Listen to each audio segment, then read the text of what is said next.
Hey there, science fans! Bill Nye here, and today we're diving into a serious topic: heavy metal poisoning.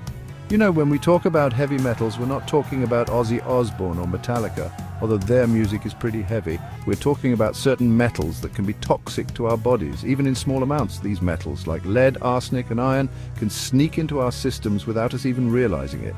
They can be in our water, our food, even the air we breathe. Once inside, they can wreak havoc on our health, causing all sorts of problems. The scary thing about heavy metal poisoning is that it can happen slowly over time.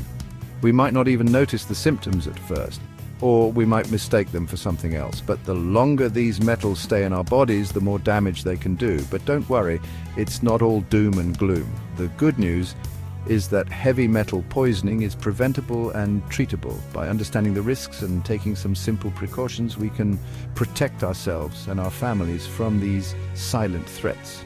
So, let's get to it. First up, let's talk about lead. Lead is a heavy metal that was once commonly used in paint, pipes, and even gasoline. Even though we've phased out lead in many products, it's still lurking in older homes and buildings. Lead can get into our bodies in a few ways. Remember those old houses with peeling paint? Kids sometimes eat paint chips, and that's a big no-no. Lead can also leach into drinking water from old pipes. Lead is especially dangerous for kids because their bodies are still developing. It can cause learning problems, behavioral issues, and even damage to the brain and nervous system. In adults, lead poisoning can lead to high blood pressure, kidney problems, and even reproductive issues. Next up is arsenic.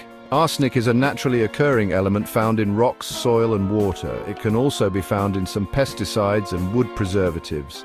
Arsenic can contaminate our drinking water, especially in areas with certain geological formations. It can also get into our food, like rice and some seafood, if they're grown or caught in contaminated areas.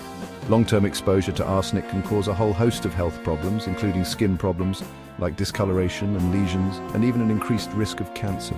It can also affect the nervous system, heart, and lungs. Section 4. Iron poisoning, a risk for young children. Now, you might be surprised to hear that iron, something our bodies need, can also be toxic in high doses. Iron poisoning is most common in young children who accidentally swallow iron supplements. Iron supplements are often brightly colored and look like candy to a curious child. That's why it's so important to keep them out of reach. Iron poisoning can cause serious problems like nausea, vomiting, and abdominal pain. In severe cases, it can even lead to organ damage and death. Section 5. Symptoms of heavy metal poisoning, what to look for. Heavy metal poisoning can be tricky to spot because the symptoms can be vague and mimic other conditions. But here are a few things to look out for. Fatigue and weakness, stomach pain, nausea and vomiting, headaches and dizziness, difficulty concentrating and memory problems, and numbness or tingling in the hands and feet. If you or someone you know is experiencing any of these symptoms, it's important to see a doctor right away, especially if you suspect exposure to heavy metals. Section 6. Treatment options, chelation therapy, and more. The good news is that heavy metal poisoning is treatable. One of the most common treatments is called chelation therapy. Chelation therapy involves using special medications that bind to the heavy metals in the body and help remove them. In addition to chelation therapy, your doctor may recommend other treatments depending on the type and severity of the poisoning.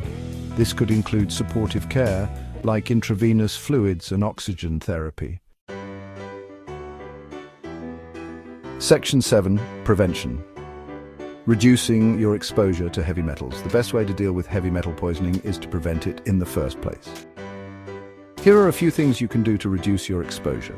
Test your home for lead paint, especially if it was built before 1978.